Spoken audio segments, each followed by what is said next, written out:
Beyond its raw energy, Olympic National Park wows you with something only it can boast. 3 enormous parks in one. Remote Pacific coastline, dense rainforest, and rugged mountain wilderness. But few witness the beat of this park's wild heart when drama unfolds in sea or sky. It's a place where giants roam, primal instincts spur grueling journeys, and stars shine in unexpected places, while killers lurk in the deep. Discover life behind the scenes in this unique adventure inside Olympic National Park.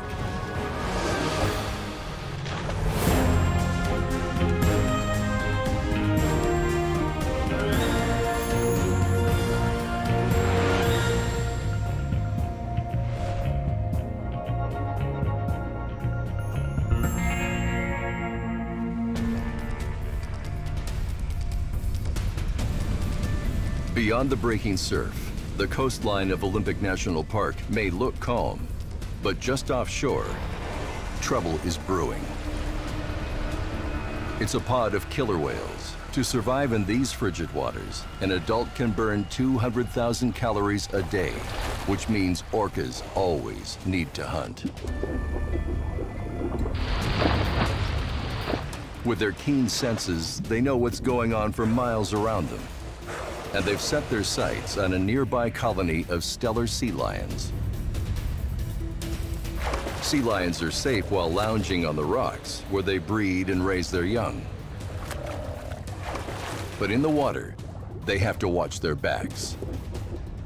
Their energy-rich blubber makes them desired prey.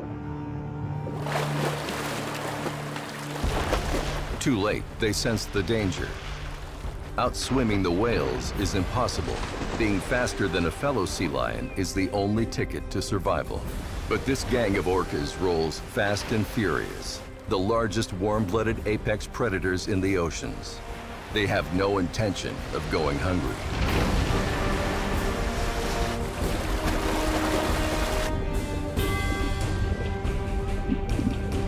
The whales are masters of the sneak attack before charging in for the kill.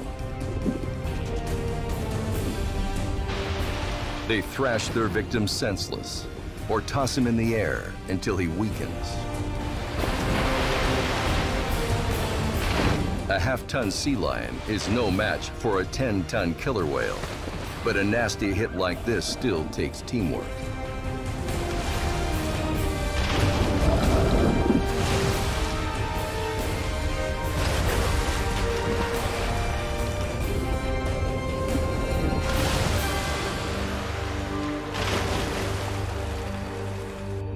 Drowning puts an end to the misery.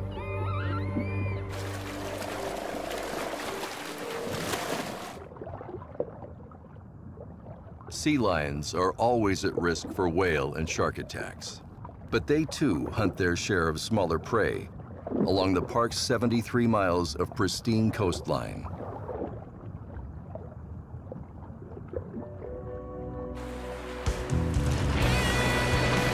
The thing about orcas is that they never hold back.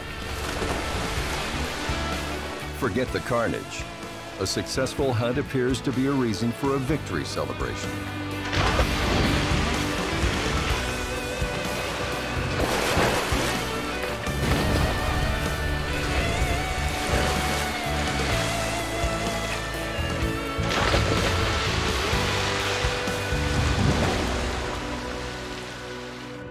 But these are transient orcas. Like teamsters on long-haul ocean runs, they've got to hit the road.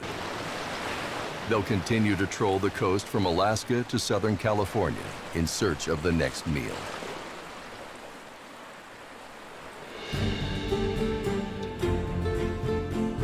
Water is Olympic National Park's lifeline. It's a home, a freeway, and a 24-hour diner for the creatures that thrive in its 3 diverse environments, from ocean to rainforest to mountaintop. The park's isolation by the sea keeps it wild and untraveled. Unless you're heading inland on a seasonal passport. Already during the winter, the first coho or silver salmon hurtle their way upstream to spawning grounds, deep in the park's old-growth rainforests.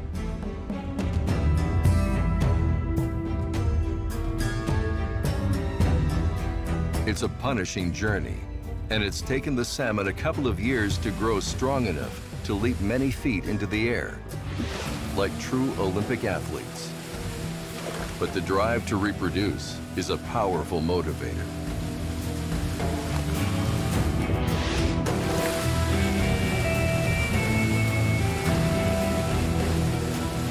Some obstacles are deadlier than others.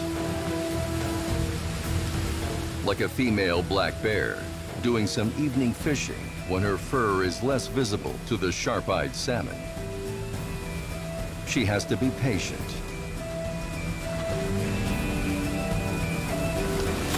and strike quickly.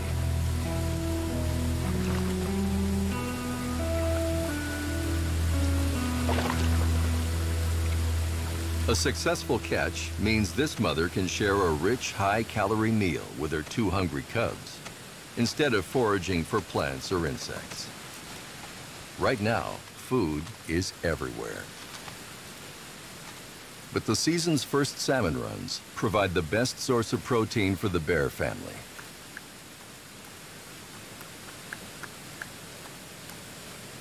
Fattening up now will help everyone get through next winter's hibernation.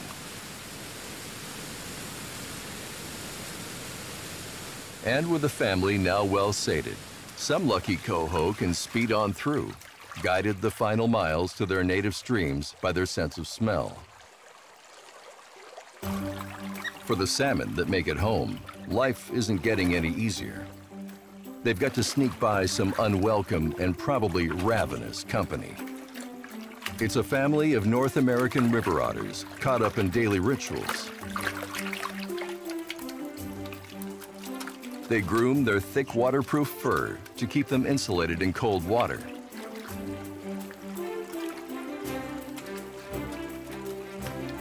They take time to play, rest, or daydream on the riverbank.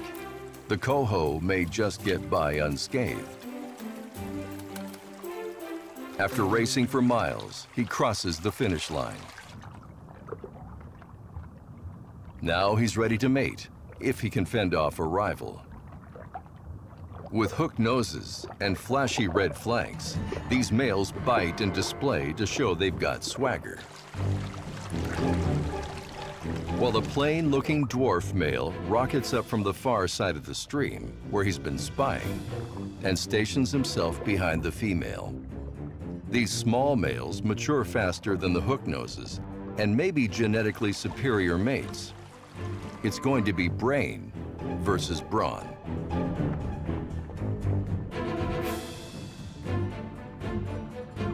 It's no contest. The dominant male wastes no time muscling him out of the picture. The female builds a nest, or redd in the gravel, that will protect her eggs. She's waiting for a victor to emerge and make his move.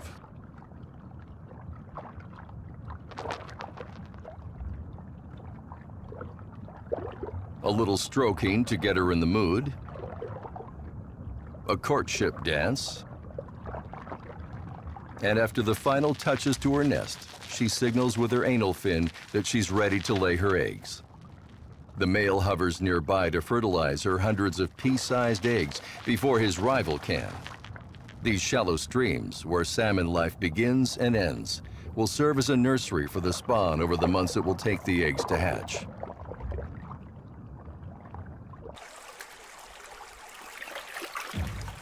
Meanwhile, the river otters are aware that something's fishy here. Chances are, it's mealtime.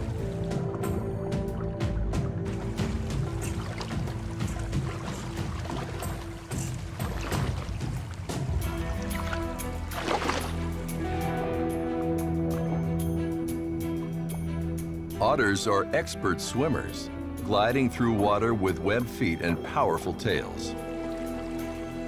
And fish are a favorite food. But the coho haven't swum this far to become someone's dinner.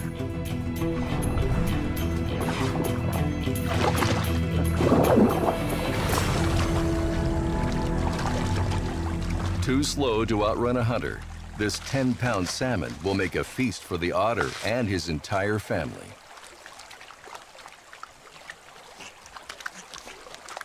Otters have a high metabolism, so they have to eat almost a fifth of their weight every day to generate proper body heat.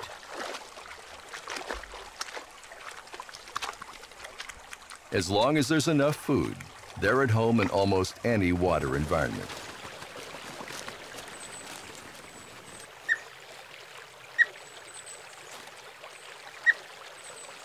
When it's time to relax, otters aren't beyond busting a few quirky moves.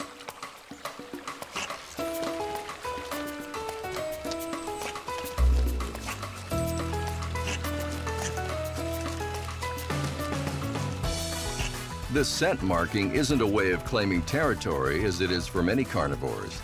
It's just their way of telling others they're in the hood.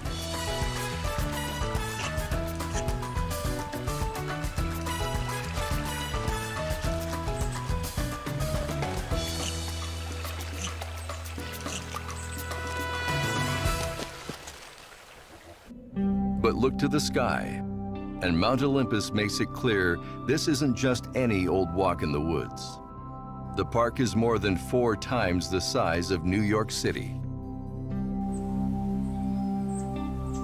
Nearly 600 square miles of old-growth trees soak up more than 12 feet of rainfall each year.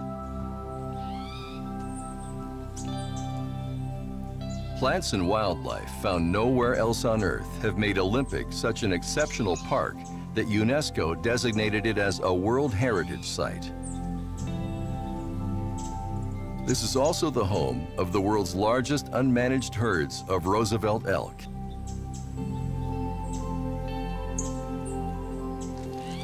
They're named after Teddy Roosevelt, the president who set aside this area as a national monument in 1909 to save the declining herds. Now they protect the rainforest by browsing on undergrowth, making room for new plants and animals.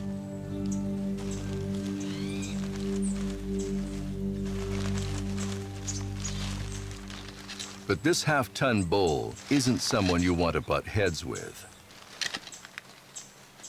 60 different species of mammals live in forests they help maintain. Even the smallest do their part.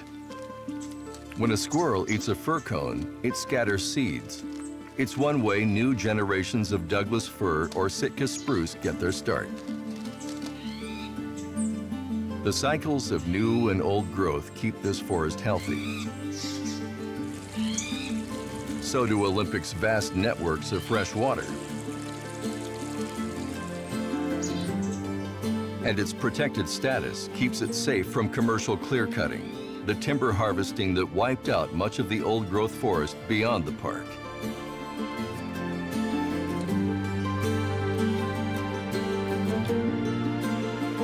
Back on the coast, it's nesting season for America's national symbol, the bald eagle. And for this new father, life has suddenly gotten busy. Adult eagles don't have to eat every day, but their young do. Protected by his mother and well-fed, the eaglet can gain more than a pound every 4 days.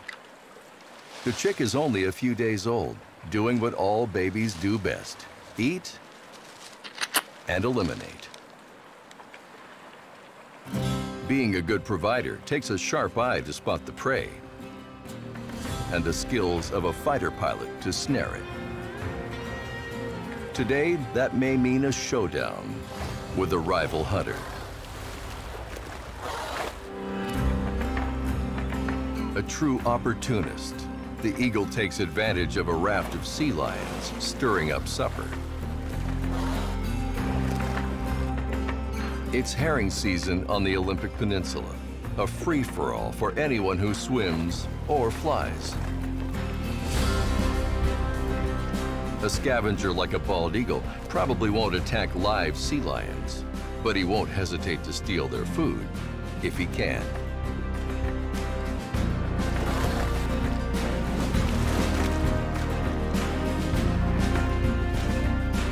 The sea lions team up for an assault,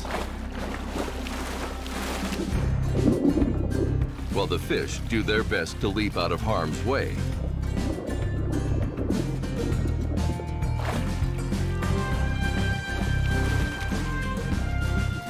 It's time for the eagle to seize the moment.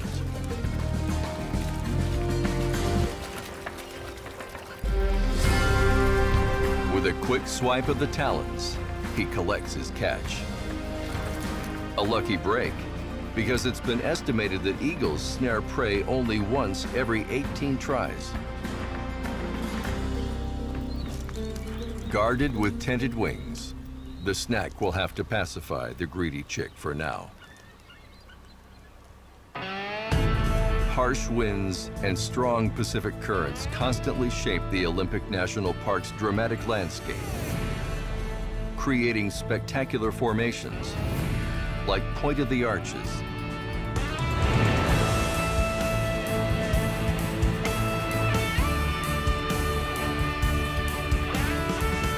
this 73-mile-long stretch of wilderness is one of the longest undeveloped coastlines in the lower 48.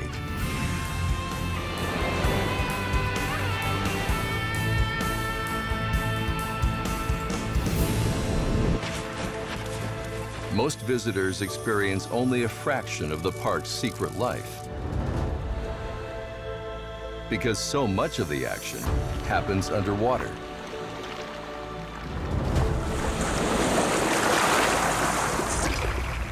Ochre sea stars lie low in the tidal pools.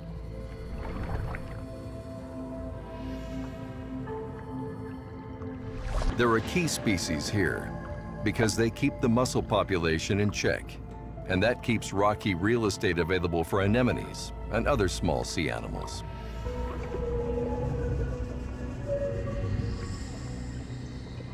But beauties can have a beastly side.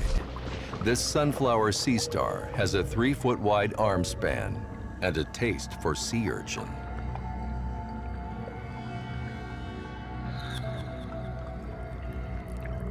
This one is hunting. It has 15,000 tube feet with suction for grasping victims. If need be, it can shoot its stomach outside its mouth to digest larger prey whole.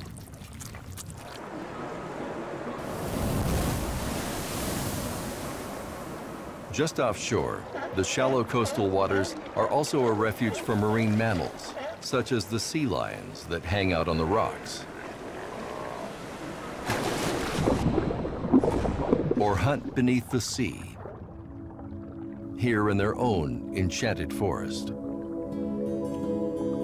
The kelp beds are several stories deep.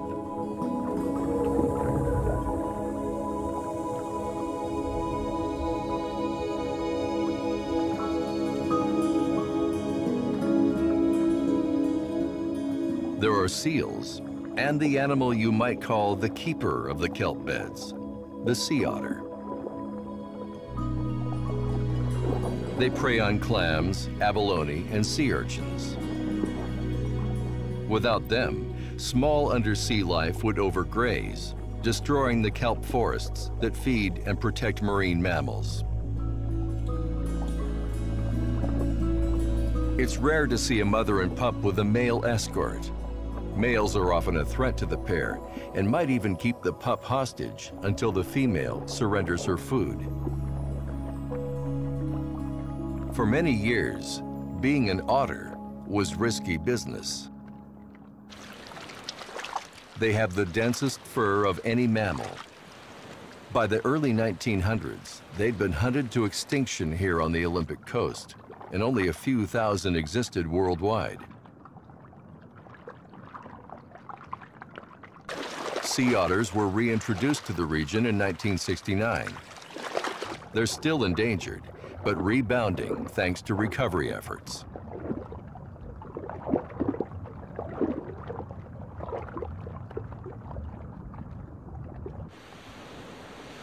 Today, nearly 1,000 otters are getting by here, with a little help from their friends.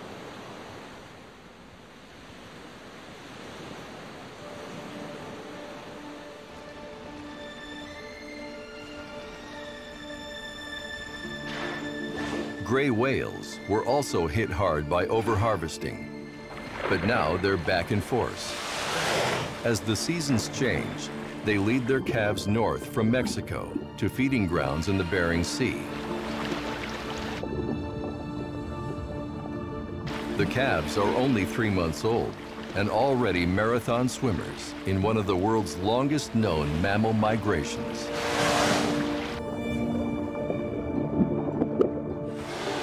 It's more than 10,000 miles to their destination, a perilous trip, even for the adults.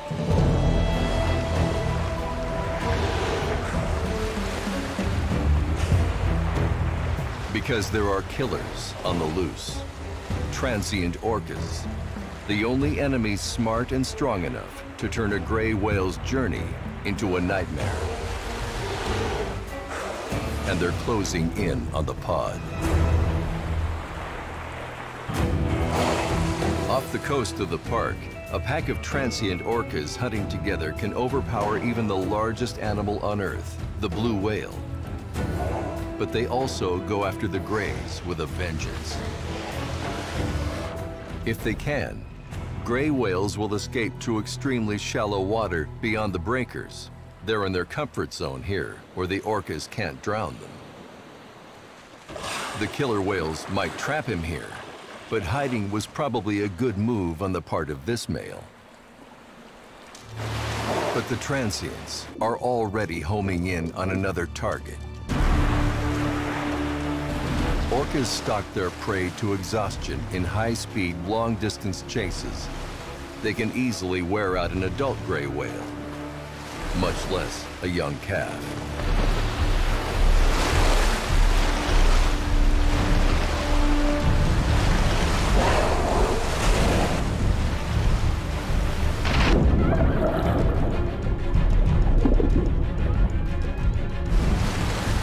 As they close in, the mother thrusts her powerful tail at the orcas, trying in vain to drive them away. Can a lone female really outmaneuver this group of thugs?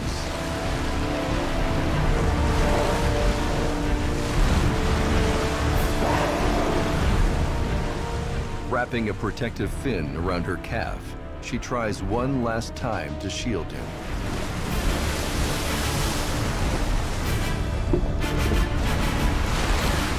But the orcas ram his flanks. Using their weight, they force him deeper and hold him till he drowns.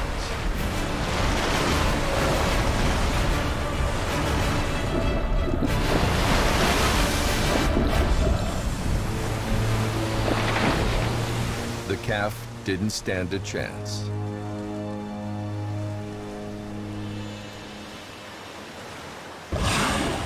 Tired and demoralized, the mother gray fought hard. Now saving herself is the only option. Far from this battleground and beyond the rainforest, spring has finally reached the park's upper reaches, the Olympic Mountains. Alpine meadows are snow-free and ready for new life. Unlike any of the biospheres below, this third park within a park is all unforgiving edge. And its overlord is Mount Olympus. At 1.5 miles high, it's the tallest peak in the park's glacier-studded range, which is protected wilderness.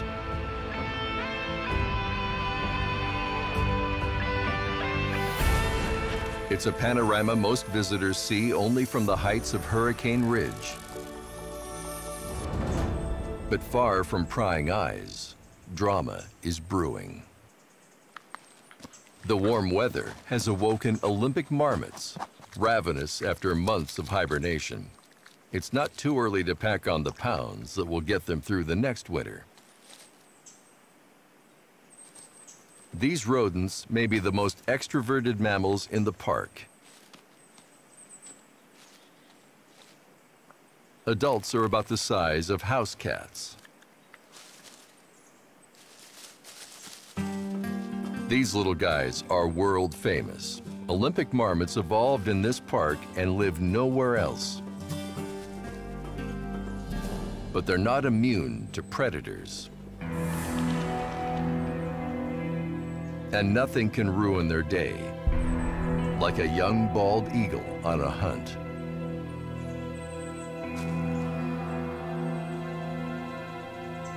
Like good Eagle Scouts, marmots do prepare for eagles.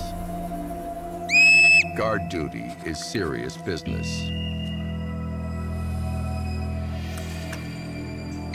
This piercing whistle sends an urgent message to the colony.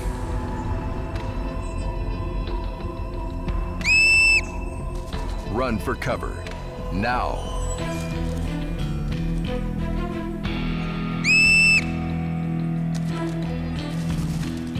One youngster is oblivious to the danger, despite the repeated alarms. It's a mistake that could cost him his life. The hunting eagle is hot on the marmot's heels, but he lucks out and makes a narrow escape. Timing is everything.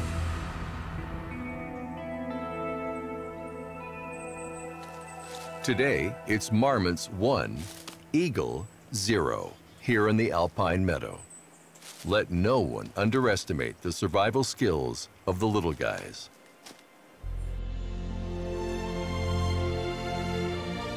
A bird's eye view of the Olympic mountain range shows the upside to nature's upheaval. The peninsula was shaped by the collision of tectonic plates, then by massive glaciers, all creating the dramatic features that makes this one of America's most geographically diverse parks.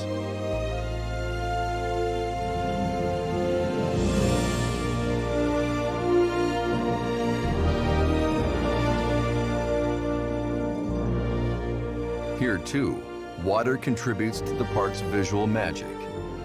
But at these elevations, it's frozen in hundreds of stunning glaciers, many of them active.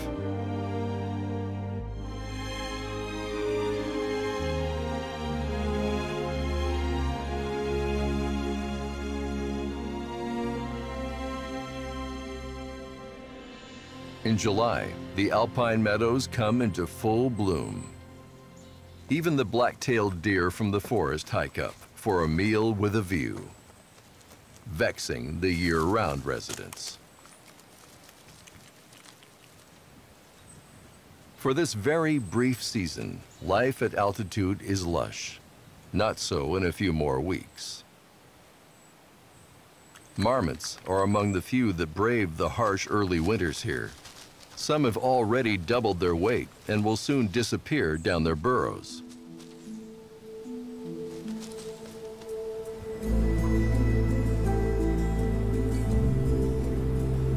But winter's icy breath has a lighter touch in the lower reaches of the park.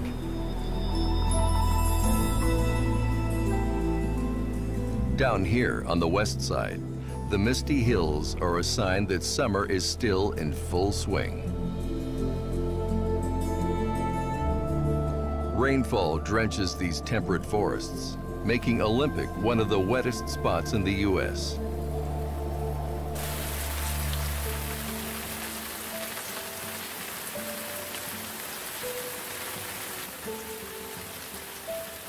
Native Americans hunted and fished here thousands of years before European explorers arrived. And water and the life that thrives around it are still honored in tribal culture.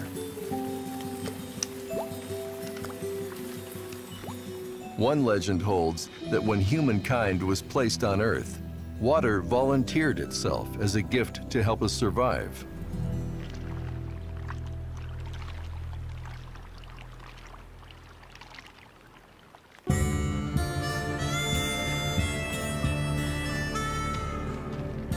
At low tide, someone is looking for a quick snack.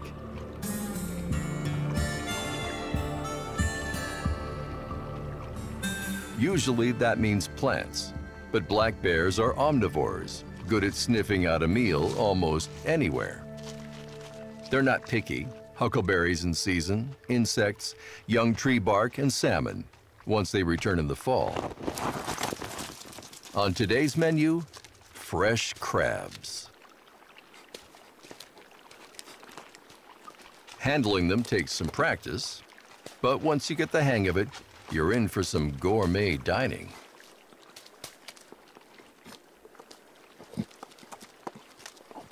The shells are a rich source of calcium for the old bear. And that's doubly true for these growing cubs. They're on their first crabbing expedition with Mom further up the coast.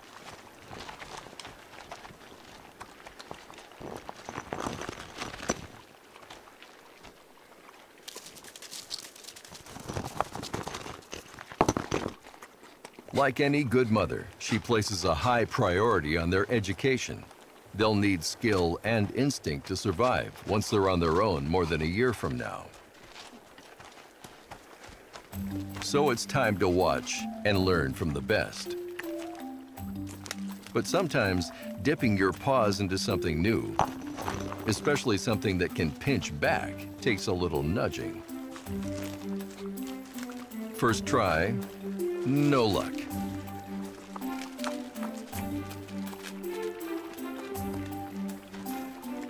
His bolder sibling is a quick study and savors the taste of success. But maybe there'll be leftovers.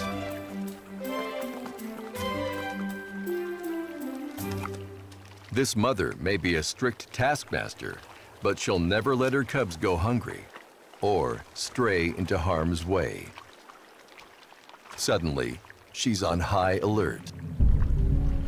And for good reason.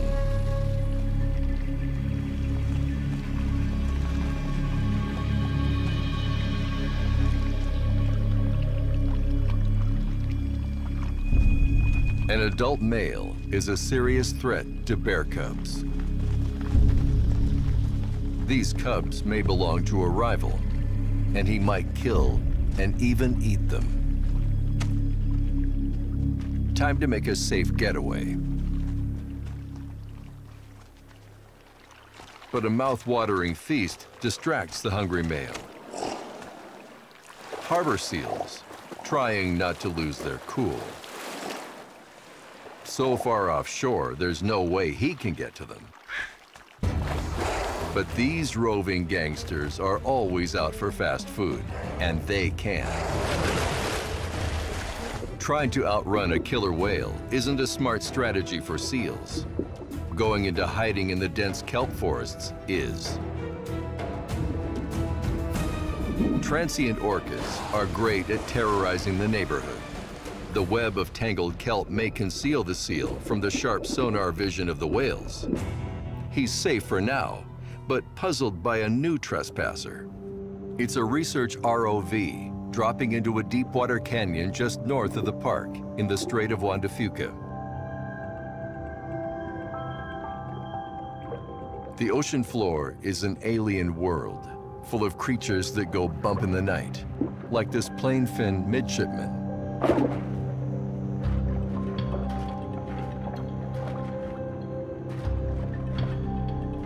But the only way to explore the abyss is by submarine. This ratfish, or chimera, is out hunting for food, like he's been doing for millions of years. While the plain-fin midshipman digs in to avoid looking like a meal, he attracts his own prey with his luminous spots. The ratfish doesn't give him the time of day. He may be looking for shellfish, some crabs, or shrimp.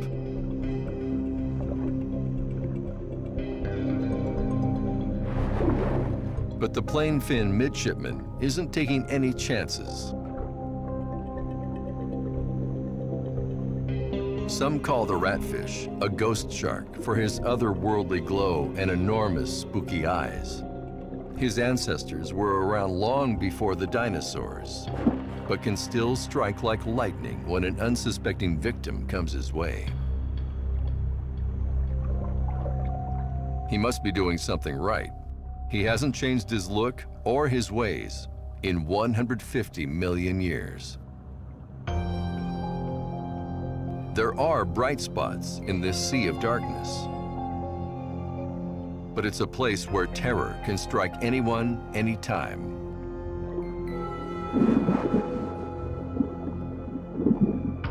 In the form of 12-foot monsters with massive jaws, such as the spiny dogfish, or the six-gill sharks that keep everyone on edge. The sharks birth and raise their young here in the canyon, then head for deeper waters beyond the coast. And the search for ocean life is left to science's roving eye. Up above and beyond the park's borders, the Pacific shows who's really at the helm, near Cape Flattery and Tatoosh Island.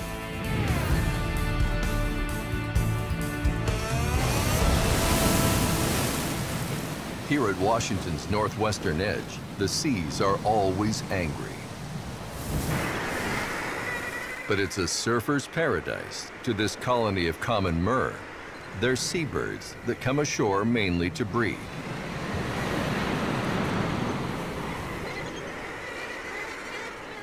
It doesn't take them long to turn the sheer cliffs below the lighthouse into daycare for thousands of hatching eggs.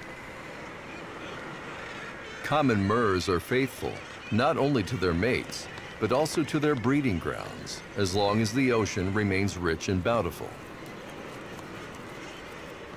Nature has engineered their pear-shaped eggs to stay put on these cliff sides, even in high winds. They can spin, but won't roll, and always return to perfect balance. Only minutes old, this chick is already famished.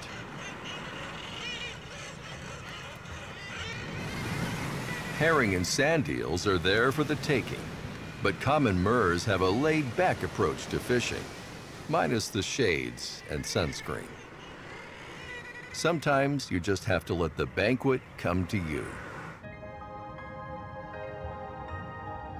A shoal of sand eels may be worth the effort if you're a hungry seabird.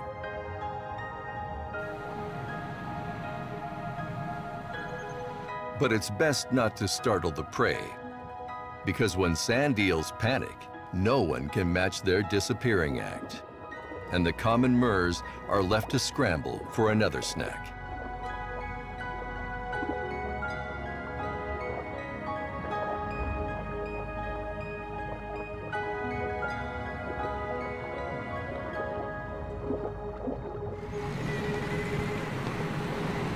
But as long as the hatchlings get enough to eat, it's all good for the adults. High on the bluff, our baby eagle is now almost 7 weeks old and still needs constant care. In 2 months, he'll be ready to leave the nest for good.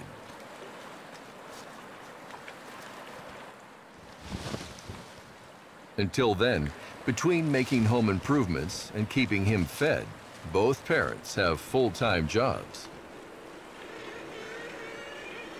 This historic lighthouse stands at the tip of Tatoosh Island. Its isolation a magnet for nesting birds like the eagle. But live and let live is not how eagles see things, so even their feathered neighbors are potential prey. Neither parent nor chick realizes they're under attack. And by the time they do, it may be too late.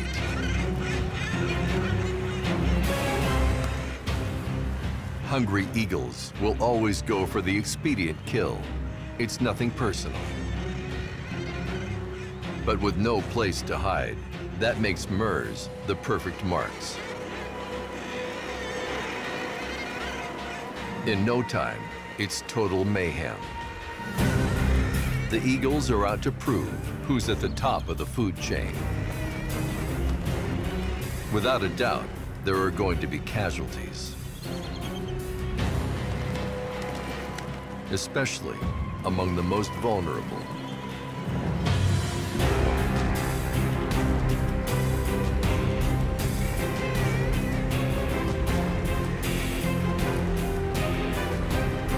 The invaders show no mercy. They raid the colony with razor-sharp beaks and talons and make off with the doomed.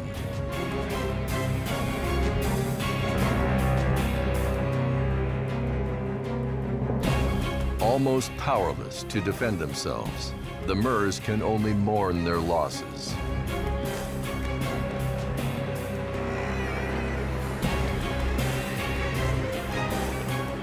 Against all odds, this little chick escaped harm and learned his first lesson in survival.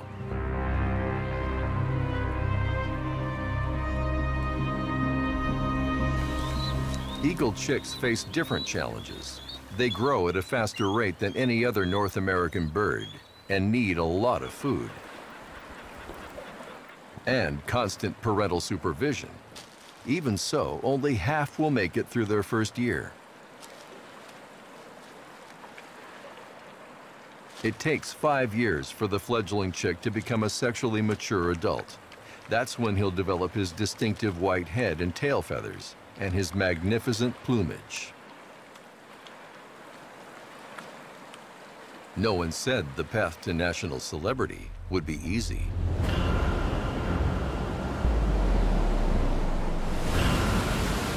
In early October, the first major storm signaled that autumn is here.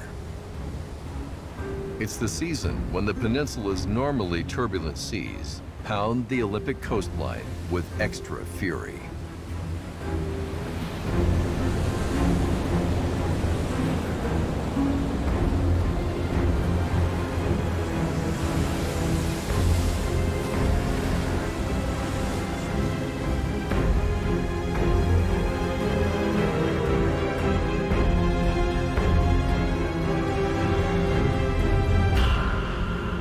But even in such brutal conditions, nature adapts.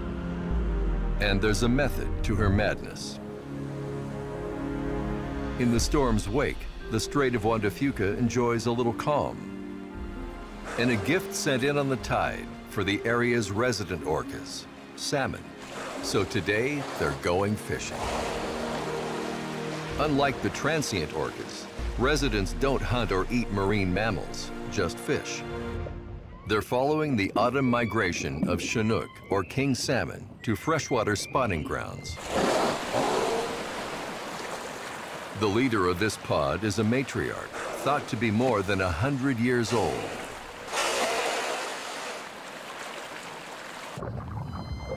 The salmon are heading for the park's coastal rivers. That is, if they can end run a pod of whales with huge appetites and a system. The orcas work together using hunting techniques passed down over generations.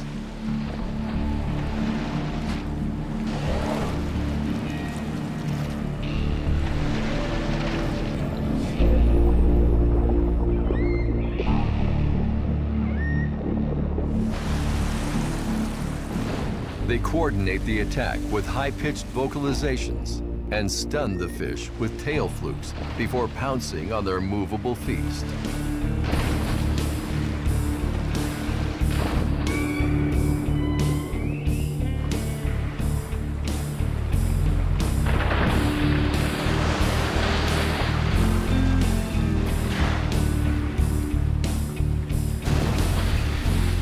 It's a good day to be a resident.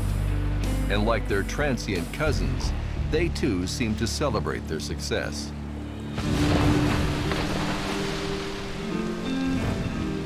But each group's specialized feeding habits may be the reason that they don't clash over prey. Thanks to sheer numbers, many king salmon do make it to their native estuaries to spawn. After years at sea, some weigh up to 50 pounds. They're the largest of Olympic's 5 species, all with different migration patterns.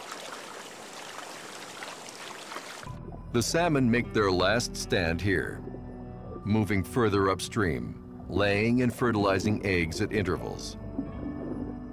The longer they spend in fresh water, the weaker they get. Most die soon after spawning and become food for animals downstream.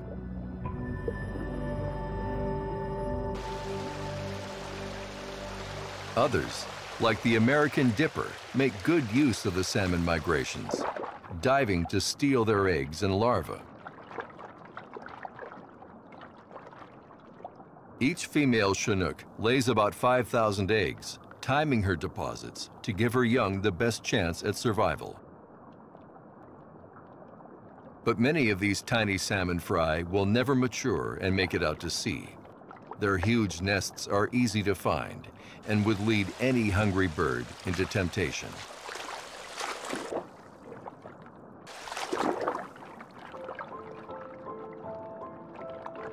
But for all the casualties across this vast park, there are far more success stories playing out in isolated currents and cascades from sea to summit. Dramas hidden from all but the most adventurous eyes. Every autumn, the Roosevelt Elk climb up to the mountains. It's mating season, and this rugged terrain is the perfect setting for seduction. This bull may look macho with his massive antlers, but will his love songs win him any hearts? Heads are turning, and hooves will follow. It's clear he knows how to impress. But a black bear could cramp his style. Best to rally the harem and head for the hills. He could care less. His only plan is to eat his fill of high-energy power food, ripe and juicy berries. With months of hibernation looming, who wouldn't take the time for a little more binging? All too soon, winter is here. Pacific winds surge through the mountains, dropping temperatures below freezing. Life at the top has closed its doors for the season, and the stragglers know it's time to leave the mountains to their brooding. Others will seek the less hostile climate of distant shorelines.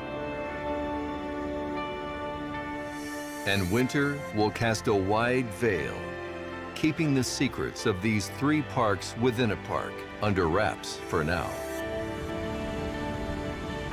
The wildest may yet to be revealed. That's the strength and the timeless allure of Olympic National Park.